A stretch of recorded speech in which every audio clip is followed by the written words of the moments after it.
আসসালামু আলাইকুম প্রিয় শিক্ষার্থীরা, আশা করি তোমরা সবাই ভালো আছো।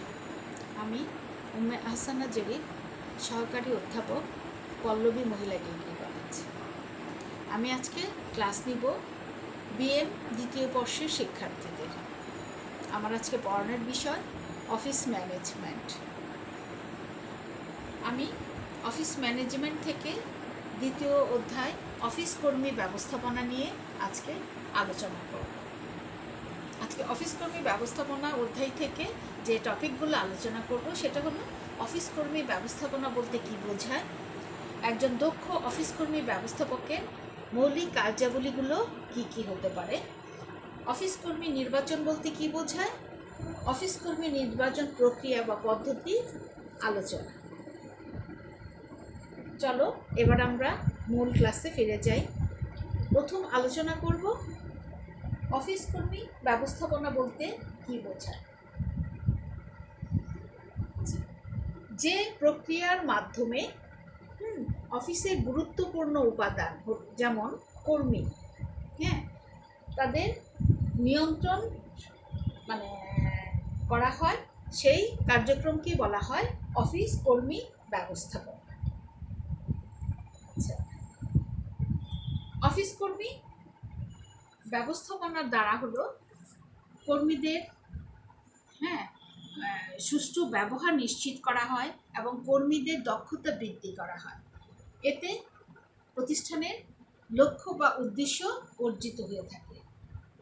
অফিস ব্যবস্থাপনা হলো ব্যবস্থাপনার একটি অংশ।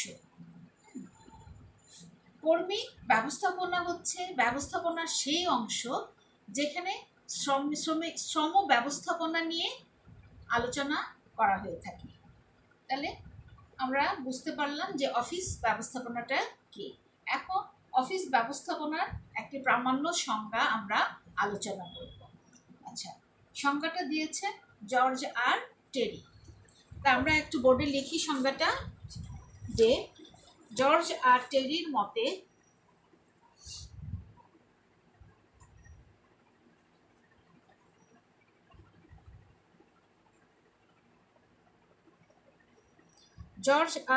মতে কর্মী ব্যবস্থাপনা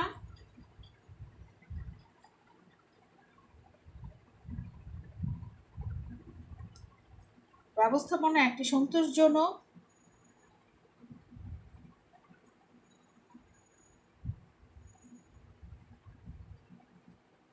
ও পরিতৃপ্তি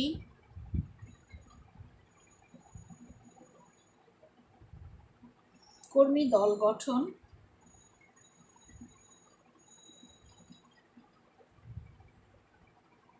এবং রক্ষণাবেক্ষণের সাথে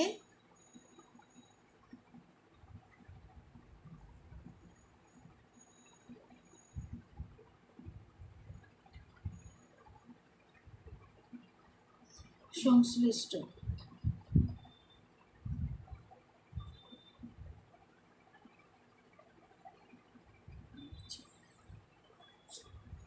তাহলে আমরা অফিস কর্মী ব্যবস্থাপনার একটি প্রামাণ্য সংজ্ঞা পেলাম, সংজ্ঞাটা দিয়েছেন জর্জ আর টেরি।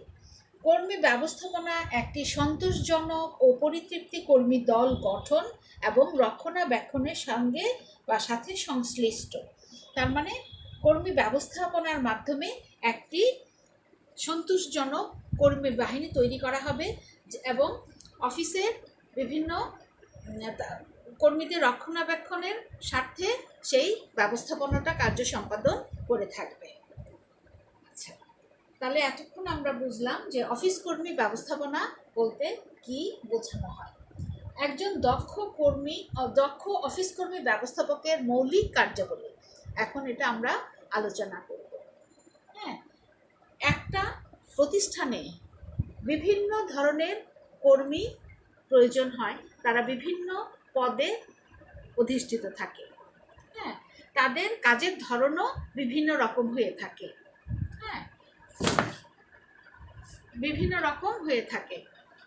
সকলের কাজের ধরন কিন্তু এক না। তাই এই কার্যগুলো সম্পাদন করতে গেলে অফিস ব্যবস্থাপককে বিভিন্ন ধরনের কার্যক্রম গ্রহণ করতে হয় বা কার্যাবলী সম্পাদন করতে হয়। এখন এই কার্যাবলীগুলো আমরা বোর্ডে লিখে আলোচনা করব। আচ্ছা, প্রথম কাজটা কি? আচ্ছা, কার্যাবলী হলো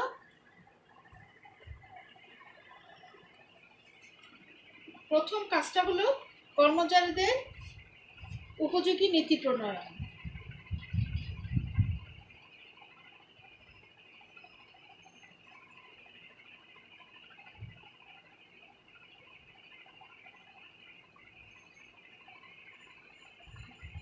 নীতি প্রণয়ন। 2 নম্বর কাজটা হলো যে যোগ্য কর্মচারী সংগ্রহ ও নির্বাচন।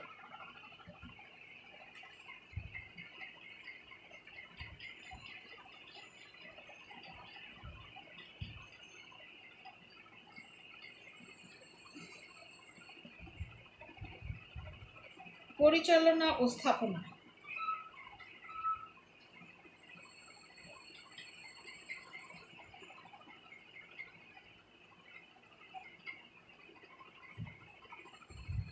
প্রশিক্ষণ। পদোন্নতি ও বদলি।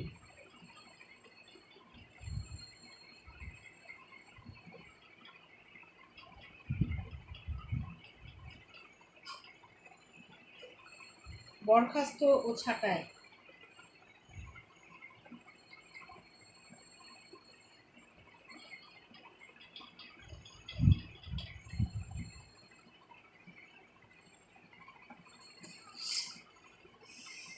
কাজের পরিবেশ সংরক্ষণ।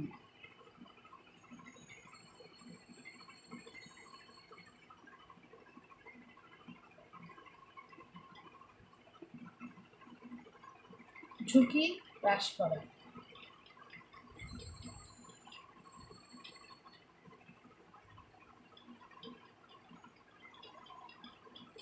ন্যায্য বেতন ও মজুরি।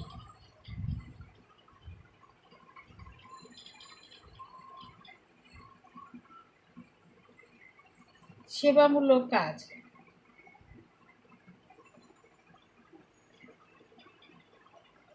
কাজের মূল্যায়ন।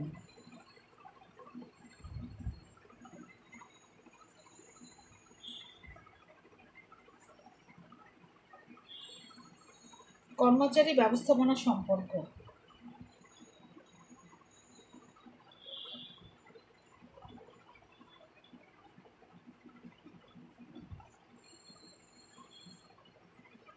কর্মচারী ইউনিয়নের সাথে চুক্তি।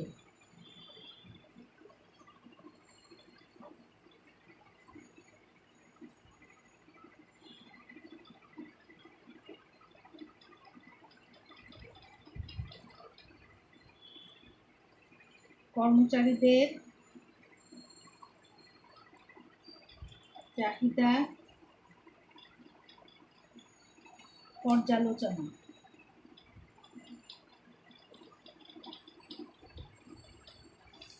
একজন ব্যবস্থাপককে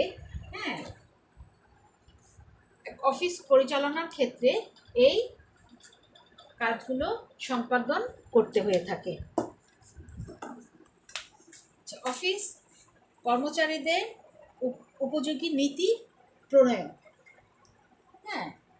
ব্যবস্থাপকদের প্রধান কাজ হলো অফিসের জন্য একটি নীতিমালা প্রণয়ন করা। কিভাবে প্রতিষ্ঠানটা পরিচালিত হবে, তাদের দায়িত্ব এবং কর্তব্য কি হবে, কিভাবে কাকে কোন দায়িত্বটা দেওয়া হবে, সেই সমস্ত কিছু একটা নীতিমালা থাকতে হবে এবং সেই নীতিমালা অনুযায়ী কর্মীদেরকে দায়িত্ব কর্তব্যটা বুঝিয়ে দিতে হবে। কারণ কোনো প্রতিষ্ঠানে যদি নীতিমালা না থাকে তাহলে সেই প্রতিষ্ঠান কখনোই লক্ষ্য অর্জনে এগিয়ে যেতে পারে না। তাহলে প্রথম কাজ হলো একজন ব্যবস্থাপকের প্রতিষ্ঠানের জন্য নীতিমালা প্রণয়ন করা।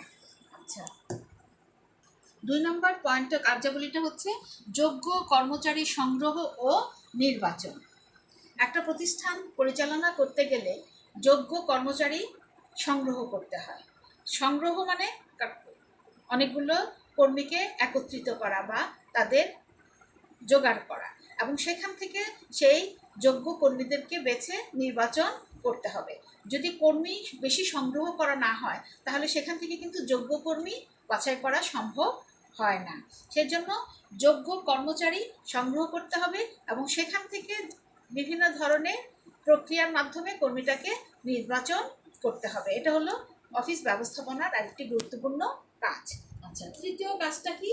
পরিচালনা ও স্থাপনা। স্থাপনা বলতে আমরা কি বুঝে থাকি? বিল্ডিং তৈরি করা অথবা বিল্ডিং প্রতিষ্ঠান পরিচালনার জন্য বিভিন্ন ধরনের যন্ত্রপাতি এগুলো স্থাপন করে। তার প্রতিষ্ঠানের উদ্দেশ্য অর্জনের সঙ্গে সংশ্লিষ্ট রেখে বিভিন্ন ধরনের স্থাপনা তৈরি করতে হবে এবং কী করতে হবে? সেগুলো সুন্দরভাবে পরিচালনা করতে হবে যাতে কর্মীরা সেই জায়গা থেকে সর্বোচ্চ সুবিধা অর্জন করতে পারে, তাদের পরিশ্রম কম হয় এবং তাদের কাজের একটা গতিশীলতা বজায় থাকে। আচ্ছা, তারপরের পয়েন্ট হলো প্রশিক্ষণ। এটা হলো প্রতিষ্ঠানের জন্য একটি গুরুত্বপূর্ণ কাজ বা মৌলিক কাজ, যে কর্মীদেরকে অবশ্যই প্রশিক্ষণ দিতে হবে। প্রশিক্ষণ বলতে আমরা কি বুঝি? যে হাতে কলমে তাদেরকে ওই কাজের প্রতি দক্ষ করে তোলা, এতে তাদের কাজের একটা শক্তি বৃদ্ধি পায় এবং তারা নিজের থেকে সেই কাজটা করতে উৎসাহিত হয়ে থাকে। এখন এটা অনেক সময় আমরা প্রশিক্ষণ প্রাপ্ত কর্মীদেরকেও নিয়োগ দিতে পারি, আবার প্রতিষ্ঠানে নিয়োগ দেওয়ার পর সেই বিষয় কর্মীদেরকে প্রশিক্ষণ প্রদান করতে পারি। তাদেরকে বিভিন্ন পদ্ধতিতে প্রশিক্ষণ দেওয়া যেতে পারে, এতে প্রতিষ্ঠানের প্রতি তাদের একটা আস্থা বা কাজের প্রতি তাদের একটা আস্থা অর্জন হয়ে থাকে। আচ্ছা, তারপরে পদোন্নতি ও বদলি। এটা ব্যবস্থাপকদের একটা গুরুত্বপূর্ণ কাজ। মানে প্রতিষ্ঠানের কর্মীদের প্রেরণা দানের উদ্দেশ্যে বা প্রেরণা দানের প্রয়োজনে তাদেরকে কি করতে হবে? পদোন্নতির ব্যবস্থা করতে হবে এবং বিভিন্ন জায়গায় বদলি করতে হবে। বিভিন্ন টেবিলে যদি বদলি করা হয় তাহলে কি হয়? তাদের সেই কাজ সম্পর্কে একটা আগ্রহ জন্মে এবং তারা একটা সম্পূর্ণ পরিবেশ সম্পর্কে দক্ষতা অর্জন করতে পারে।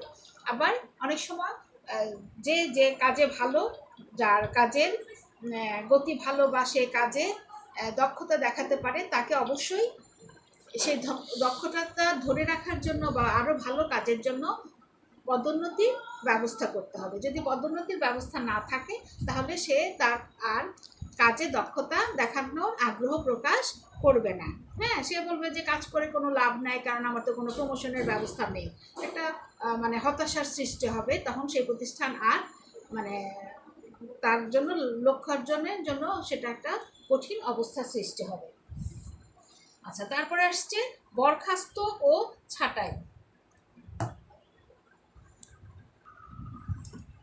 কর্মীদের প্রতিষ্ঠানের স্বার্থে অনেক সময় দেখা যায় প্রশাসককে এই ধরনের সিদ্ধান্ত গ্রহণ করতে হয়, বরখাস্ত করতে হয়, আবার ছাঁটাই করতে হয়। তাহলে এতে হয় কি? অন্যান্য কর্মীরা এই বরখাস্ত এবং ছাঁটাইয়ের নমুনা দেখে তারা সেই কাজ পরিবেশ সম্পর্কে সচেতন হয় বা সেই কাজটা থেকে বিরত থাকতে চেষ্টা করে। তারপরে আসছে কাজের পরিবেশ সংরক্ষণ। কাজের পরিবেশ সংরক্ষণ, প্রতিষ্ঠানের পরিবেশ যেন সবসময় ভালো থাকে এই দিকে সবসময় চেষ্টা করতে হবে। পরিবেশ হলো মানুষের কাজের গতি বৃদ্ধি করে।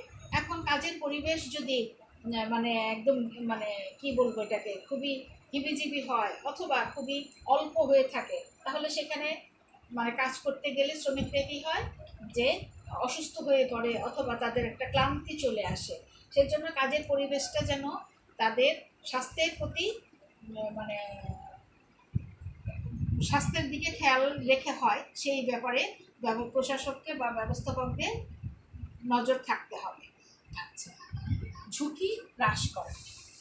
প্রতিষ্ঠানের যে কোনো কাজেই ঝুঁকি থাকে, কোনো কোনো কাজের বেশি ঝুঁকি থাকে, কোনো কাজে কম ঝুঁকি থাকে, কারণ প্রতিষ্ঠান ভেদে বা উৎপাদন ভেদে প্রতিষ্ঠানের কর্মকাণ্ড বিভিন্ন রকম হয়ে থাকে। আচ্ছা, যেখানে বেশি ঝুঁকি আছে যাতে তাদের ঝুঁকিটায় কর্মীদের শারীরিক কোনো ক্ষতি না ঘটাতে পারে সেদিকে খেয়াল রাখতে হবে, সে ব্যবস্থা থাকতে হবে এবং তাতে কর্মীরা কী হবে? আস্থা অর্জন করবে এবং সেই কাজটাকে সুন্দরভাবে এগিয়ে নিয়ে যেতে পিছপা হবে না। আর যদি সেই ধরনের কোনো কর্মকাণ্ড ব্যবস্থাপকদের না থাকে তাহলে সবাই সেখান থেকে দূরে থাকবে, এতে প্রতিষ্ঠানের উদ্দেশ্য বা লক্ষ্য ব্যাহত হবে। ন্যায্য বেতন ও মজুরি, প্রতিষ্ঠানের যে পদে কাজ করবে তার জন্য একটা নির্দিষ্ট বেতন নির্ধারণ করতে হবে এবং বেতনটা যেন ন্যায্য হয়। হ্যাঁ, তাদের মনে এই ধারণা না থাকে যে আমাদেরকে দিয়ে শুধুমাত্র আমার অফিস কর্মকর্তারা কাজ করিয়ে নিচ্ছে, আমরা প্রতিষ্ঠানে কাজ করে ঠকছি। এতে তখন তারা কি হবে, নিজেরা অন্য প্রতিষ্ঠানে কাজের জন্য বা কাজ খোঁজার জন্য মনোযোগ ওইদিকে দিয়ে দেবে, এতে প্রতিষ্ঠানের উদ্দেশ্য বা লক্ষ্য অর্জিত নাও হতে পারে। সেবামূলক কাজ, হ্যাঁ, কর্মীদের জন্য সেবামূলক কাজের ব্যবস্থা রাখতে হবে, এতে তারা কাজের অনুপ্রেরণা পায়। যেমন তাদের বাসস্থানের ব্যবস্থা করা, তাদের বিভিন্ন ধরনের ছুটির ব্যবস্থা করা, বিনোদনের ব্যবস্থা করা, এগুলো প্রশাসনের ব্যবস্থা করতে হবে। এতে কর্মীরা কাজের প্রতি একঘেয়েমি আসে না, তারা কাজ করতে আরও বেশি উৎসাহিত হয়ে থাকে। আচ্ছা, কাজের মূল্যায়ন, কর্মীরা যে কাজে দায়িত্বপ্রাপ্ত তাদের সেই কাজে যথার্থ মূল্যায়ন করতে হবে এবং ভালো কাজের জন্য তাদেরকে উৎসাহিত করতে হবে এবং বিভিন্ন ধরনের পুরস্কারের ব্যবস্থা রাখতে হবে। এতে তারা সেই কাজটা আরও বেশি যাতে ভালো হয় সেই দিকে তারা মনোনিবেশ করবে এবং এতে প্রতিষ্ঠানের উদ্দেশ্য অর্জন সহজ হবে। তারপরের পয়েন্ট হলো কর্মচারী ব্যবস্থাপনা সম্পর্ক। অফিসের যারা ব্যবস্থাপনার দায়িত্বে আছেন তাদের সাথে কর্মীদের একটা ভালো সম্পর্ক রাখতে হবে। এখন ভালো সম্পর্ক রাখতে গেলে কি করতে হবে, তাদের সাথে প্রতিনিয়ত যোগাযোগ করতে হবে, তারা কি বলতে চায় সেটা শুনতে হবে এবং তারা ব্যবস্থাপক যারা আছে তারা এটা চিন্তা করলে হবে না আমরা হলো প্রতিষ্ঠানের কর্ণধার, কাজে আমরা শ্রমিকদের সাথে কখনোই আলোচনায় বসবো না, এই ধরনের মানসিকতা দূরে রাখতে হবে। সবসময় মাসে একবার কর্মচারীদের সাথে মিটিং করতে হবে, তাদের সুবিধা অসুবিধা বুঝতে হবে, তাদের বিভিন্ন ধরনের উৎসাহমূলক কথা বলতে হবে এবং সেটা কাজে কর্মেও দেখাতে হবে। এতে মালিকের সাথে প্রত্যক্ষ সম্পর্ক হলে তারা ভাবে যে না, মালিকটা ভালো, তার প্রতিষ্ঠানের জন্য আমাকে কিছু দিতে হবে। এই ধারণা যখন তাদের ভিতরে আসবে তখন তারা সেই প্রতিষ্ঠানের লক্ষ্য অর্জনের জন্য সচেষ্ট হবে। আচ্ছা, কর্মচারী ইউনিয়নের সাথে চুক্তি। অনেক সময় কি হয়, প্রতিষ্ঠানে বিভিন্ন ধরনের জটিলতার সৃষ্টি হয়, তখন প্রশাসনরা ইচ্ছা করলে কিন্তু এই কাজটা সমাধান করতে পারে, কিন্তু প্রতিটা প্রতিষ্ঠানে অ্যাসোসিয়েশন বা ইউনিয়ন থাকে, তারা শ্রমিকদের কাজটা আদায় করে দিতে স্বাচ্ছন্দ্য বোধ করে বা তার ইউনিয়নের কাজটাই হলো শ্রমিকদের বিভিন্ন ধরনের আর্থিক সুবিধা আদায় করে দেওয়া। তখন প্রতিষ্ঠানের ব্যবস্থাপকরা প্রতিষ্ঠানের স্বার্থে তখন ইউনিয়নদের সাথে একটা চুক্তি সম্পাদন করবে এবং সেই চুক্তি অনুযায়ী কার্য সম্পাদন করলে কি হয়, সেই প্রতিষ্ঠানটা তার লক্ষ্য অর্জনের দিকে এগিয়ে যেতে পারে। তারপর হলো কর্মচারীদের চাহিদা পর্যালোচনা। এই সমস্ত কিছু বেতন দিলেও একটা সময় আছে যখন তারা ভাববে যে না, আমরা এই প্রতিষ্ঠান থেকে আসলে লাভবান হচ্ছি না, এটা একটা পর্যায়ে না একটা পর্যায়ে আসবেই। তখন এগুলো নিজেরা বসে পর্যালোচনা করতে হবে যে কিভাবে আমরা তাদের এই চাহিদা পূরণ করতে পারি। তখন এই সিদ্ধান্তগুলো এই আগে থেকেই কর্তৃপক্ষকে নিয়ে রাখতে হবে যাতে এই ধরনের পরিবেশ আসার আগেই তাদেরকে মোকাবেলা করা যায় বা তাদের কাজে আবার উদ্বুদ্ধ করে ফিরিয়ে নেওয়া যায়। তাহলে একজন ব্যবস্থাপকের এই কার্যগুলিগুলো প্রতিনিয়ত সম্পাদন করতে হয়ে থাকে এবং এই কার্যগুলি যদি একজন ব্যবস্থাপক দক্ষতার সাথে মোকাবেলা বা সম্পাদন না করতে পারে তাহলে সেই প্রতিষ্ঠানে বিভিন্ন ধরনের ঝুঁকির সম্ভাবনা চলে আসে। হ্যাঁ, তাহলে একজন অফিস ব্যবস্থাপককে অবশ্যই এই মৌলিক কার্যগুলিগুলো সম্পাদন করতে হবে এবং প্রতিনিয়ত এইগুলো তদারকি করতে হবে। আচ্ছা, এখন আমরা আলোচনা করব অফিস কর্মী নির্বাচন বলতে কি বোঝায়। আচ্ছা, অফিস কর্মী নির্বাচন হলো যে একটা প্রতিষ্ঠানের জন্য যোগ্য কর্মীকে বেছে নেওয়া। এটাকেই বলা হয় অফিস কর্মী নির্বাচন। এখন যে একটা কর্মী শুধু নির্বাচন করলেই অফিসের কার্যাবলী বা কর্মী সংক্রান্ত কার্যাবলী সম্পাদন শেষ হয়ে যায় না। একটা কর্মীকে মানে নিয়োগ দেওয়া, তাকে প্রশিক্ষণ প্রদান করা, তার জন্য বেতন নির্ধারণ করা, তার জন্য দায়িত্ব কর্তব্য ভাগ করে দেওয়া, বিভিন্ন সুযোগ সুবিধা প্রদান করা, তারপরে তার পদোন্নতির ব্যবস্থা করা, মানে তার চাকরির জীবনে যত ধরনের তাকে মানে সংরক্ষণের ব্যবস্থা করা, তার ফাইলপত্র সংরক্ষণ করা, এই গুরুত্বপূর্ণ কাজগুলো হলো সব কিছুই হলো অফিস কর্মী ব্যবস্থাপনার আওতাভুক্ত, তাই না? এখন মানে অফিস কর্মী নির্বাচনের আওতাভুক্ত। শুধুমাত্র একটা কর্মী আমি কাজের জন্য এনে রেখে দিলাম, এটা কিন্তু অফিস নির্বাচনের কাজ না। অফিস নির্বাচন বলতে হলো একটা প্রতিষ্ঠানে কতজন কর্মীর প্রয়োজন, কোথা থেকে কর্মীটা আসবে, এবং সেখান থেকে কোন প্রক্রিয়ার মাধ্যমে কর্মীটাকে বাছাই করা হবে, এই সমস্ত কার্যক্রমগুলো অফিস কর্মী নির্বাচনের আওতাভুক্ত। তাহলে এই নির্বাচন সংক্রান্ত একটি প্রামাণ্য সংজ্ঞা এখন আমরা আলোচনা করব। সংজ্ঞাটা হলো যে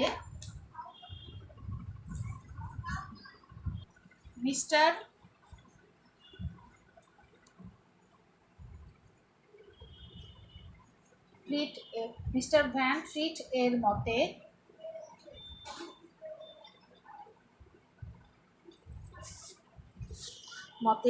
কর্মী নির্বাচন হলো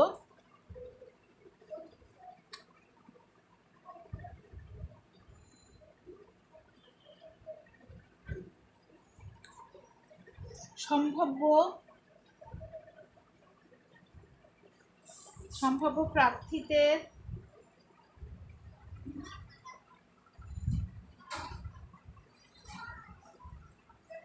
মধ্য হতে সর্বোত্তম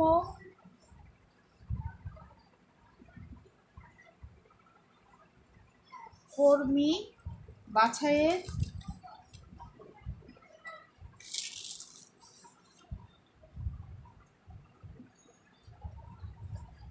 প্রক্রিয়া বিশেষ।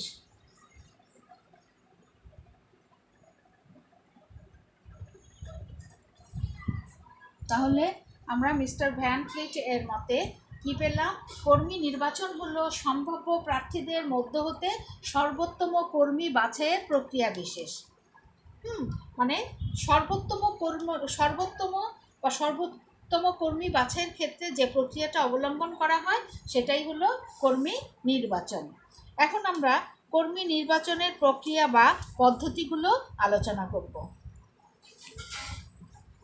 আচ্ছা, কিছু পদ্ধতি অবলম্বনের মাধ্যমে কিন্তু কর্মী নির্বাচন প্রক্রিয়াটা সম্পাদন করা হয়ে থাকে। এখন কি পদ্ধতিগুলো? 1 নম্বর পদ্ধতিটা হলো অধিযাচন পত্র প্রাপ্তি।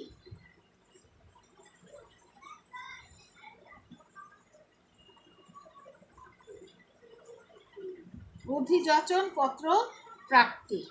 আচ্ছা, তারপরটা আসছে উৎস সন্ধান নির্বাচন।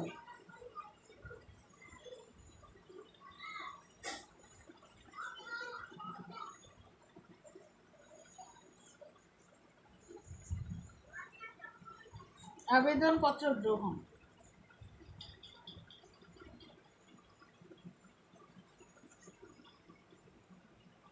4 নম্বরটা হলো আবেদনপত্র বাছাই।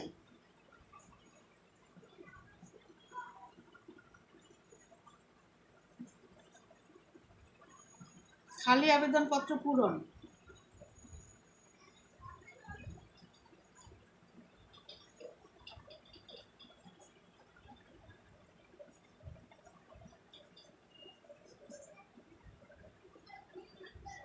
পেশাগত যোগ্যতা পরীক্ষা। 7 নম্বর হলো মনস্তাত্ত্বিক পরীক্ষা।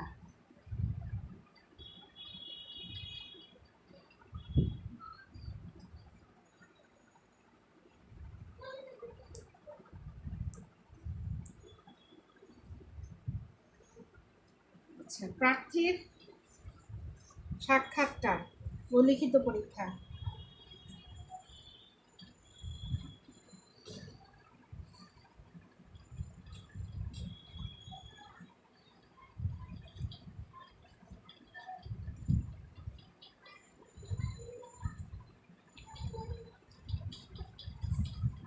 প্রার্থীর ব্যক্তিগত ইতিহাস,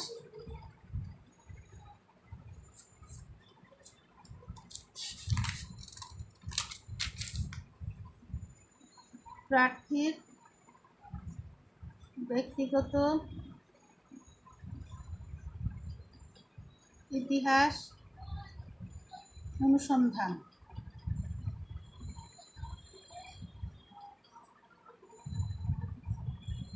স্বাস্থ্য পরীক্ষা,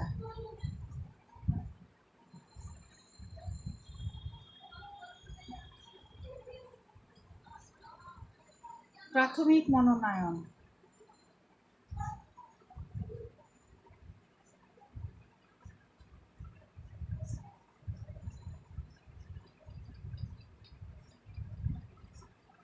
চূড়ান্ত মনোনয়ন,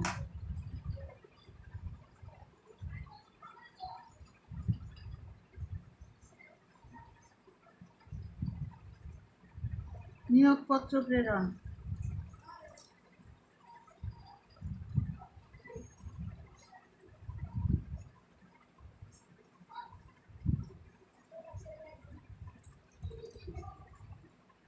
কর্মে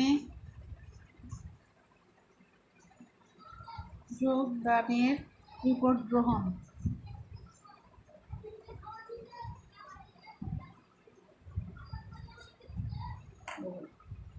তাহলে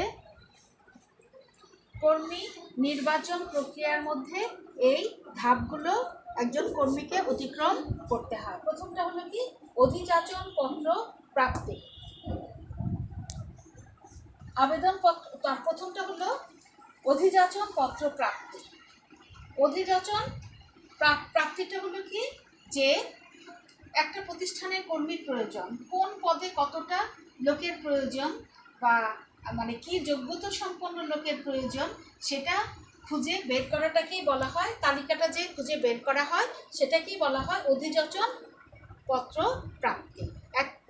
একটা প্রতিষ্ঠানের অধিযাচন পত্র যখন পাওয়া হয়ে যায়, তখন একটা প্রতিষ্ঠানের কাজ অনেকখানি হয়ে গেছে বলে বা এগিয়েছে বলে ধরে নেওয়া যেতে পারে। তারপরে কি করতে হবে, পরের প্রক্রিয়াটা বা পদ্ধতিটা নির্বাচনে উৎস সন্ধান নির্বাচন। যে উৎস সন্ধান নির্বাচন হলো, আমি যে অধিযাচন পত্রটা পেয়েছি সেই ক্ষেত্রে মানে আমি এখন এই কর্মীটা কোত্থেকে নেব। উৎস, কর্মী নির্বাচনের উৎস দুই প্রকার হতে পারে, একটা হলো অভ্যন্তরীণ উৎস, একটা হলো বাহ্যিক উৎস। এখন তারপরে কর্তৃপক্ষ কতজন লোকের প্রয়োজন, যদি অল্প সংখ্যক লোকের প্রয়োজন হয় তাহলে সেখানে অভ্যন্তরীণ উৎস থেকে হতে পারে, আর যদি অনেক লোকের বা অধিক যোগ্যতা সম্পন্ন লোকের প্রয়োজন হয় তাহলে বাহ্যিক উৎসটাই উত্তম। তাহলে সেখান থেকে যোগ্যতা সম্পন্ন বাছাই করে নেওয়ার সুযোগ থাকে। তারপরে আসছে আবেদনপত্র গ্রহণ।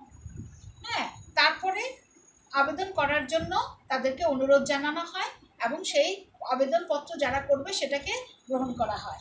তারপরে তারপরের প্রক্রিয়াটা হলো আবেদনপত্র বাছাই।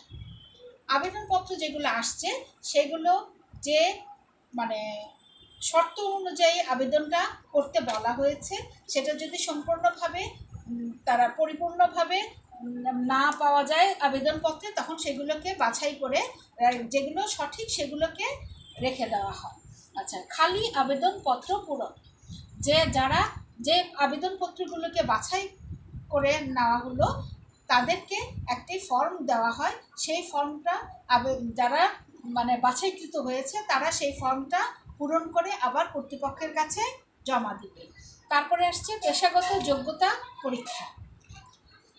তারপরের ধাপ হলো যে ব্যক্তি যে পদের জন্য আবেদন করেছে সেই কাজ অনুযায়ী তাদের একটা পরীক্ষা ব্যবস্থা করা হবে। সেই পরীক্ষায় যারা উত্তীর্ণ হবে তাদেরকে আবার বিভিন্ন ধরনের মনস্তাত্ত্বিক পরীক্ষা নেওয়া হয়। মনস্তাত্ত্বিক পরীক্ষা হলো কি, তাদের বুদ্ধিমত্তা পরীক্ষা, তাদের কাজের প্রতি ঝোঁক কতটুকুই সেটা, এই প্রবণতা পরীক্ষা, তারপরে হলো আইকিউ টেস্ট, এই ধরনের বিভিন্ন ধরনের পরীক্ষার মাধ্যমে পরীক্ষকদের বা মানে যারা আবেদন করেছে তাদের পরীক্ষা নেওয়া হয়ে থাকে। আচ্ছা, প্রার্থীর সাক্ষাৎকার ও লিখিত পরীক্ষা।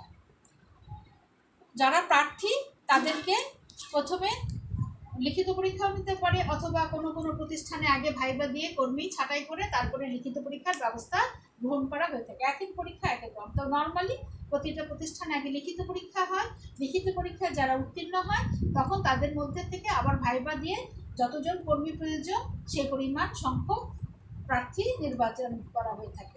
প্রার্থীর ব্যক্তিগত ইতিহাস অনুসন্ধান, যখন ফর্ম পূরণ করা হয় তখন সেই ফর্মের মধ্যে তাদের বিভিন্ন তথ্য দেওয়া থাকে, স্থায়ী ঠিকানা দেওয়া থাকে এবং দুইজন রেফারেন্স ব্যক্তি নাম উল্লেখ করা হয়। তাদের কাছ থেকে তাদের বিভিন্ন তথ্য জানতে চাওয়া হয় এবং সেই অনুযায়ী তথ্য পাওয়া গেলে সেই প্রার্থীকে যোগ্য বলে বিবেচনা করা হয়ে থাকে। স্বাস্থ্য পরীক্ষা। স্বাস্থ্য পরীক্ষা হলো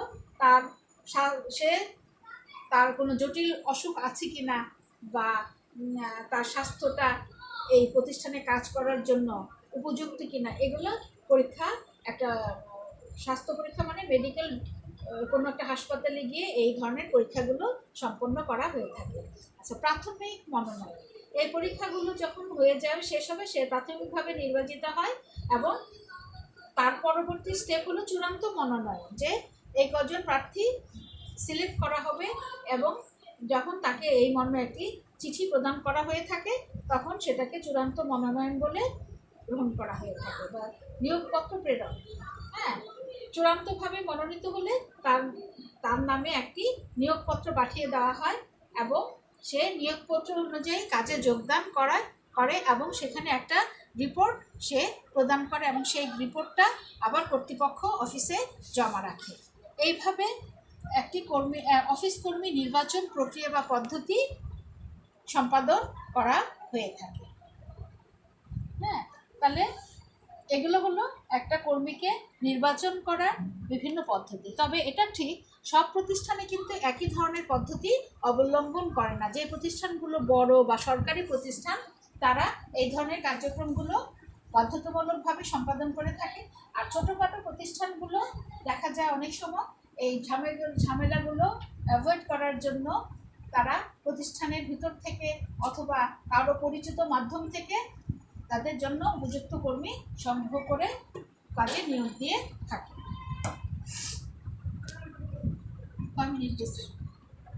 আজকে আমরা একটা নতুন অধ্যায় শুরু করলাম, সেটার অধ্যায়টার নাম হলো অফিস কর্মী ব্যবস্থাপনা। এখান থেকে আমরা আজকে অফিস কর্মী ব্যবস্থাপনা বলতে কি বোঝায় এটা পড়লাম। একজন অফিস ব্যবস্থাপককে কি কি কার্যাবলী সম্পাদন করতে হয় সেটা জানলাম।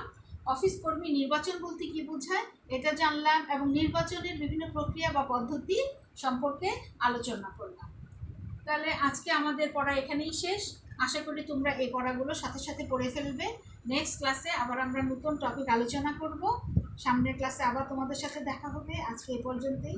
আল্লাহ হাফেজ।